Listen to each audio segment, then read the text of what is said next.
Hello, everyone. Today we'll be trying to demystify what harness engineering is all about. In particular, I'm talking about the AI agent harness engineering. And so I'll try to walk through all the different components and primitives, as I'm calling it. Now, these are not all well defined. These are not something that everyone has agreed upon. This is just my way of trying to explain what goes in when you use systems like Codex and Cloud Code. And it's not just a model, right? So harness engineering, maybe that's a good way to start, is the system around the model. The model matters, like of course it does, which is why we have the whole model wars that we see with all the benchmarks and stuff that goes around. But once you start building the real agent workflows, the model is only one part of this entire machine. So the harness gets to decide what the model sees, what it can act on via tools, of course, what it remembers, what works get delegated, how and what it verifies, and overall like how it recovers from a failure. So this is the deep dive in that topic to reveal how the magic as we see Cloud Code and Codex do and expose the machinery that is making that happen.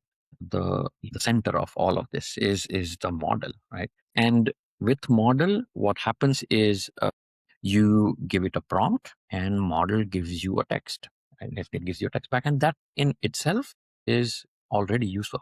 Early on, when the whole chat gpt era was just starting on, that's all most of the people did. They would kind of craft these nice prompt and outcomes and some text, and that text can be used to help you explain a concept. It can help draft a plan. It can even write an email if you provided a good prompt. And so that is all it was. It's just basically a model, and you interacted with the model directly via some API.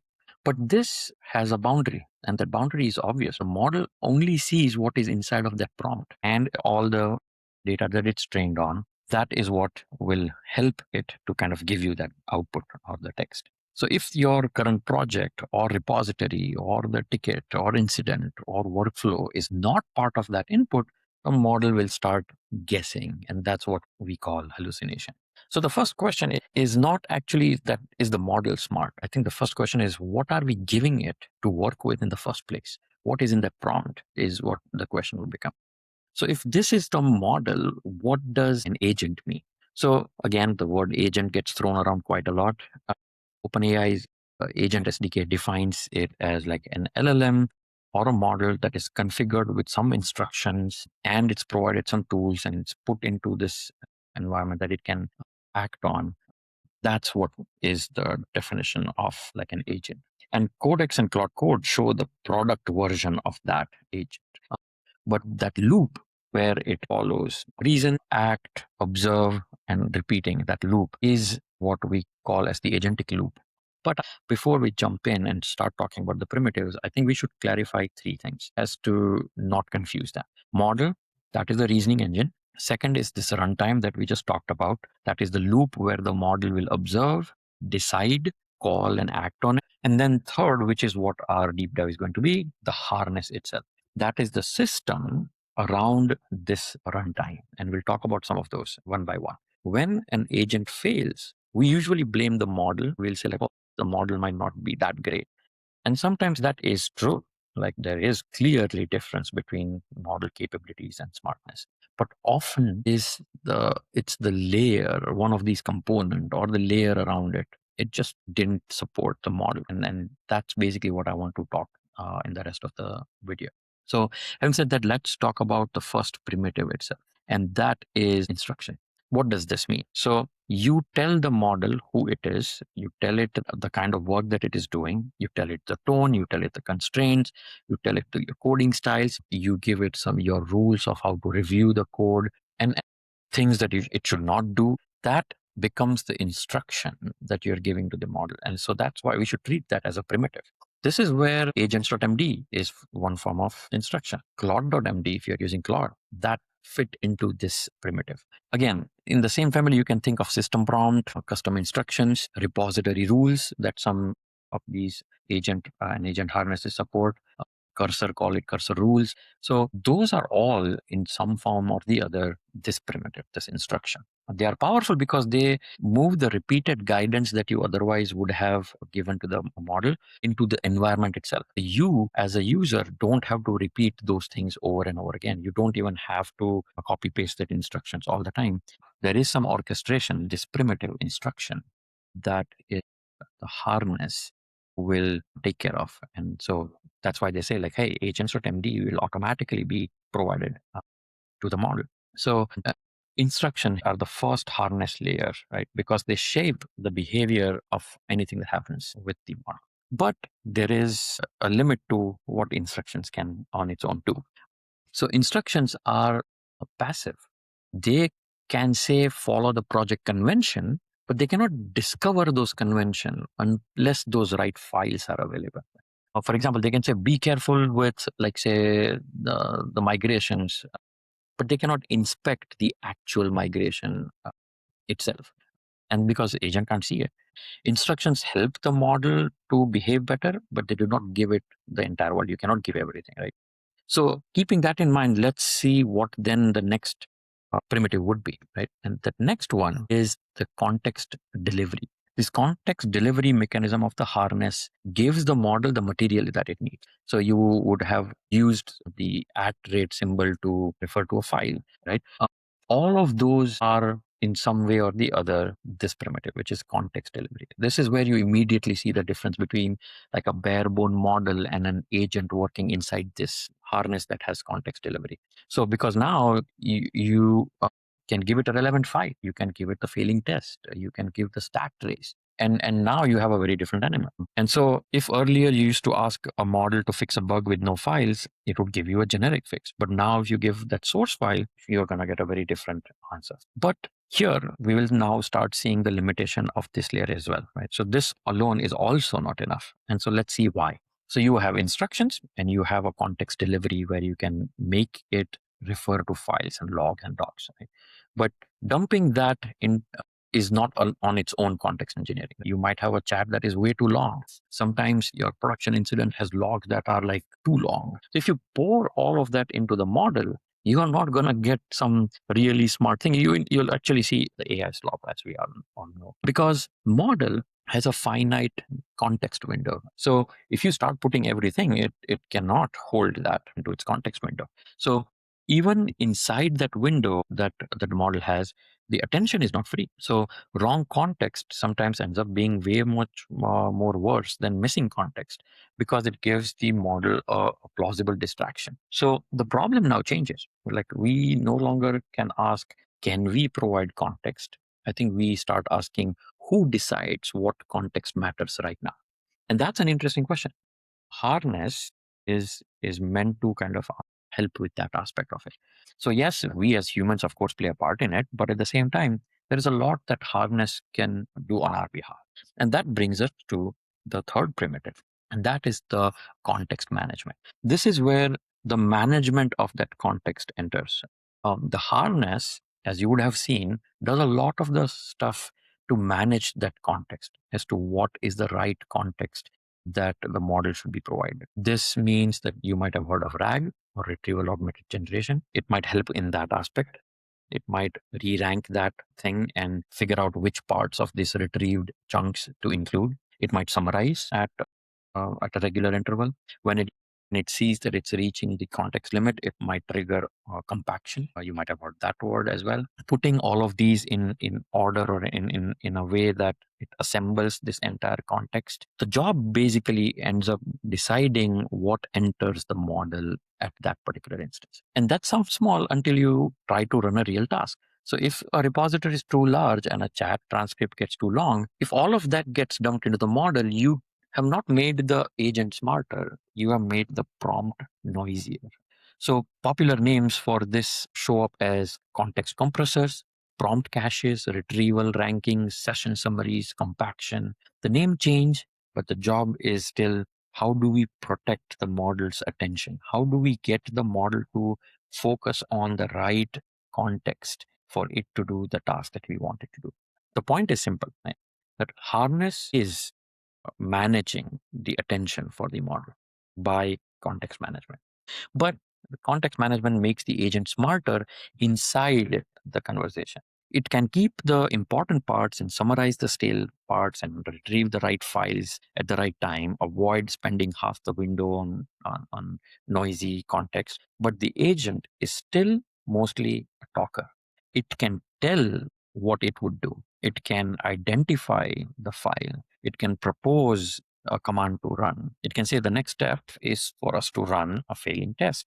Great. But at some point, that alone is not enough. If the work requires action, the model needs a way to ask the outside world to do something. Someone has to then do that act part that the model has decided or identified at that stage. And that brings us to the next primitive, which is tool interface. Tools give the model a way to act. It's no longer just the agent talking. This is like structured action that it will take. A tool would have a name, tool would have a description, it would have schema, it may have an output schema as well.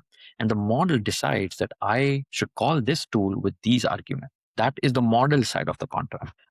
And if you have seen the rise of MCP, it's this layer. MCP is useful here because it serves as a way to abstract away how these tools are made available to the model. It's the model context protocol. So if anyone, any service provider is authoring such MCP servers, it'll expose their tools to the model for it to then act, not just talk. So if you have used OpenAI function calling or Anthropic tool use, MCP tools, Bash or grep or find, you are using this primitive. So the model is no longer just describing the work, it can request actions as well. But again, this also has a limitation. Say the model correctly decides I should run the test command. Great. Where? On my laptop? In a container, in a cloud sandbox, with network access, with secrets, with write access to the whole repo. And what about the output? So tools can fail. Tools can return messy text. Web pages can contain prompt injection, right? API can return partial data. The model may choose the right tool and valid arguments, but the harness still has to answer the operational question, which is where does this run? Under what boundaries, and how much do we trust what comes back? That is the execution environment. And that is our next primitive. So the execution environment is where the tool calls become bounded reality. It's the file system scope, network policy, credentials, sandboxing, containers, browser sessions, cloud workplace. All of those is what we are putting in this primitive. This is where words that you might have heard of, sandbox container, dev container, work tree, browser profile. There are companies that are formed in for this layer as well. Daytona is one that comes to E2B is another one that comes to mind. I know Docker now has a sandbox, a dev sandbox. So this is a primitive that we should be thinking of as well. And it is harness that is providing, configuring, and collaborating with the tool call and putting it in. And that is what it's making it possible, basically. This is why running each task in an isolated sandbox matters. It's not just a deployment detail, it is a harness primitive at this stage. And the model can ask to run a command. The harness decides where the command runs, what it can see, what it can change, and what it needs in terms of, say, human approval. So this layer is also where trust gets practical. We are not just telling model like please do not touch secrets, but instead at this layer we can make it such that it does not get secrets. So then environment gives the agent a place to work, but one clean sandbox is not enough for long work.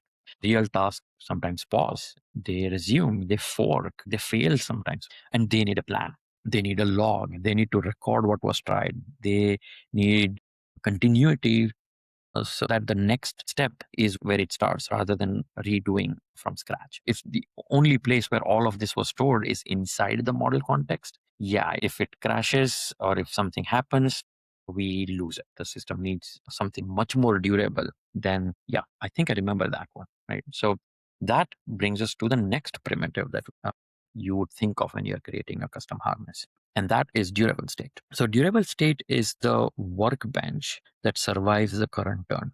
Plan files, checkpoints, task state, where it is in the task, the session summaries, logs of what it has done, diff, memory, stores, all of these, right?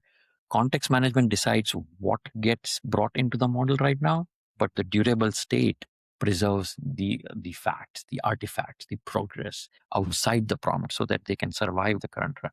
For coding agents, durable state might be a branch with changes, a test log, a plan document, or a summary of what failed, right? For research agents, it might be a source map or extracted quotes or confidence table. The important part is not the storage format. The important part is that progress becomes inspectable outside the model's current attention. And that is important. Durable state will preserve work, but it does not coordinate the work. A plan file can say what should happen. It does not decide what to retry or when to retry. A log can be recording that a command failed, but it does not decide whether to ask for approval or not. Similarly, a memory can preserve a lesson, but it does not schedule the next run. So once the workflow has life cycle, state alone clearly is not enough. You need something that says start here, pause there, resume after this, run this check after this action, ask the human before the risky step. That part is a whole new primitive. And in the agent harness, that primitive will show up as the orchestration. So I've kind of zoomed out a little bit here. So we now have all the previous ones showing up. Instructions is there, context delivery is there, context management is there, durable state is there, execution environment, model of course is there.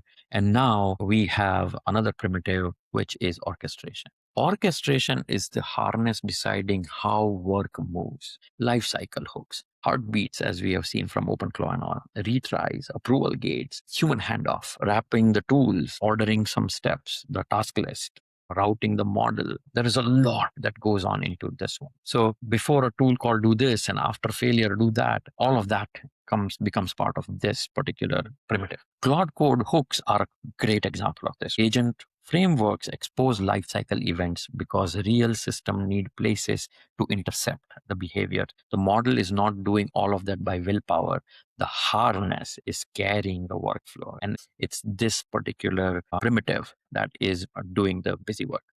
This layer is where the agent work starts to look less like chat and more like a runtime. But as you have seen the pattern, orchestration helps one agent do more, but one agent still has one attention stream. Sometimes you need branches. You might want mid-work someone to go and research something, or go and look inside that Git repository, or draft something on on a separate thing, review the diagrams, verify the browser rendered correctly. If one agent does all of these serially, the process has two issues. One, it becomes very slow because it happens in serial. And the second is that context, the thing that we talked about, gets crowded. So when work branches, the harness needs to do that branching as well. And that brings us to the next primitive in the harness. And that one is subagents. Okay.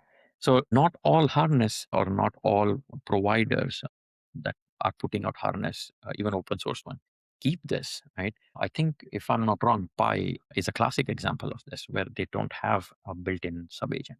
If you want, you can add it in Pi, but yeah, they do serve a purpose. Subagents let the harness split work into bounded loops. Now, instead of just one of all of those things that we had, now it's multiple of those. One agent explores the code base, one reviews the diff, one verifies sources, one drafts a plan.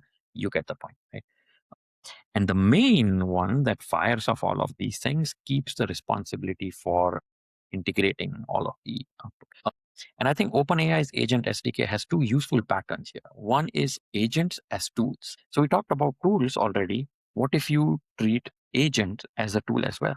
And that's basically where you end up with the subagent, where a manager keeps control and calls the specialists and then hands off, where the active conversation moves to a specialist, right?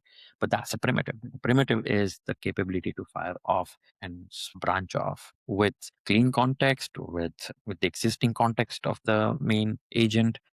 So sub-agent is not just more model, it is a model with a narrower job, narrower context, and often narrower tools. Right? That's why they become specialists. Right? That is why sub-agents help as well, because they reduce the surface area each worker has to reason about. Remember that whole context and the attention? Well, That's what the harness is doing via this. The harness is helping say that don't worry about all of these things. You just worry about these tools. You just worry about this aspect of the work that you need to do, and off you go. And then once it comes back, it integrates all of that stuff. But delegation creates a new problem, right? If every sub agent invents its own process, you get parallel inconsistency. So this is the delegation problem. It feels faster until everyone comes back with a different interpretation of the job that were given to them. So agents need procedures. They need reusable know-how that can be loaded at the right time. And a way that a primitive for that helps with this particular aspect is the skill layer. It's the skills and procedures, basically. So if these sub agents are going to be fired to do a very narrow task, wouldn't it be awesome if we can provide a exact checklist that it can follow, or a procedure that it can follow in a reusable pattern, right? So that every time you want a narrow sub agent to do that, you would just hand off that agent, give it a skill, off you go. Right? So skills are reusable procedures for the recurring work, right? How to review a PR, right, or a pull request. How do you prep for an episode, right? How do you use a certain Git repository? How do you do browser checks and tests, and so on and so forth? I think at this stage everyone is very familiar with what skills do, what kind of skills are available. But you will see this as skills, the slash commands, the playbooks and the run books and the recipes and workflows, but they are all part of this particular primitive. A good skill will encode a workflow, when to use it, what inputs it should be given, what steps it would follow, in what order, if need be, which tools to prefer. So they make the harness less dependent on every agent rediscovering the same process from scratch. They move repeated expertise from remember to do that thing as instruction into a named capability that the harness can invoke, right? And that's important. That's why this was a pivotal moment when skill became a thing, right? And of course, it became part of Linux Foundation. Now, skills make work repeatable, but they do not prove the work succeeded, right? A skill can say run the test, but it a pass. It can say check the browser, was the screenshot clean? So the procedure is necessary, but it is not evidence. And so that primitive is verification and observability. Verification asks for receipts, tests, builds, type check, lint, browser screenshot, visual inspection, some sort of evals, basically. The agent would say, I am done, and the harness can then ask, well, show me. So this is one of the biggest mindset shifts in harness engineering. You do not trust the final sentence because it sounds confident. You ask what external checks can back it up. For coding work, it's easy. Like you want a test to run and pass. For a presentation, it might be a browser screenshot with no overlap in text or so. For research, it might be primary sources and a clean table. I remember my first interaction with agent within a harness, of course. When I asked it to do some coding task, it automatically said like, okay, now let me run the test. And I'm like, wow, that is great. I didn't have to say it. And this was even before the skill were a thing, right? But that's because the harness was written in a way that it prompted the model to then look for verification as an extra step. And for a very long time, that was a differentiating factor. And a lot of people attributed that to the model smartness. And again, there was a component of that. But harness played a big role in that as well. If the harness requires verification, it will guide the model to do so. So in the end, of course, it's a model doing it, but harness played a part in giving it the right attention at the right time for it to be doing the verification. Right. So looks good to me is not a verification strategy. It basically needs to have some checks and balances, and harness can play a part in that aspect as well. Now, verification tells you whether something passed. It does not tell you why it failed. So a test fails, but was it the context that was wrong? Or did the tool return bad output? Did the agent edit the wrong file? Did a sub-agent miss constraint? Right? Without a run record, debugging becomes hard, and that does not scale. So you need to know what the model saw, what tool it called, what argument it used, what came back, and what changed. And that is the observability part. So observability is the recorder for the agent run. Traces, tool call timelines, logs, cost, latency, prompt versions, tool versions, approval events, the full chain of user intent to the final output.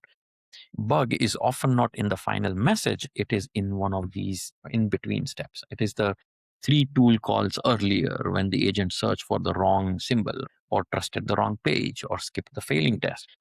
And so this observability turns the agent messed up into a debuggable system, right?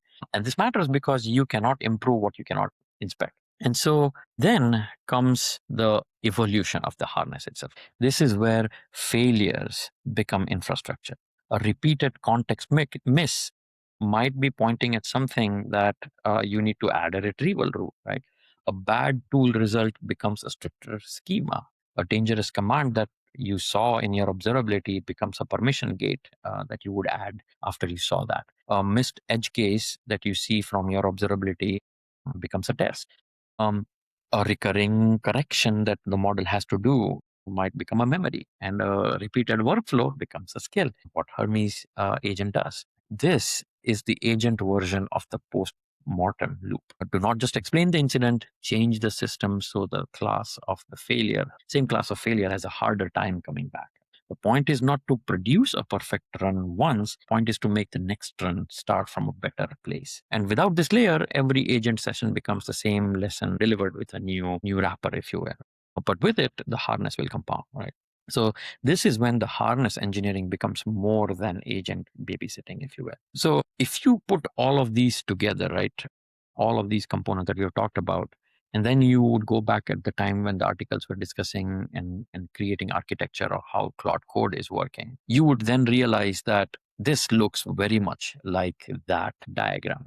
This at some level is how Claude Code works, and this at some level is how Codex works, and this at some level is how Gemini CLI works. And it is useful now because it should now not look like a random complex thing that you see in here. Each primitive that is listed here has a purpose. It has a meaning. It was put there for a reason. That is the payoff that I wanted you to have. Here's a practical test that I would leave everyone with. When an agent fails, do not only ask, was the model good enough? Ask which harness layer ran out of the road. Was the instruction missing? Was the context wrong? Did the memory go stale? Was it tool schema that was vague? Did the command run in the wrong environment? Did the workflow need state that ought to be durable? Did it need orchestration? Should it have been delegated? Was there no skill? Was there no verification? Or did we not have a trace that allowed us that allows us to look inside? And did we learn nothing from the last failure? That is the shift, right? Harness engineering is how we move from clever agents to dependable systems. The model is still important, but reliability gets built in the system around the model. Hope this was helpful. Thank you.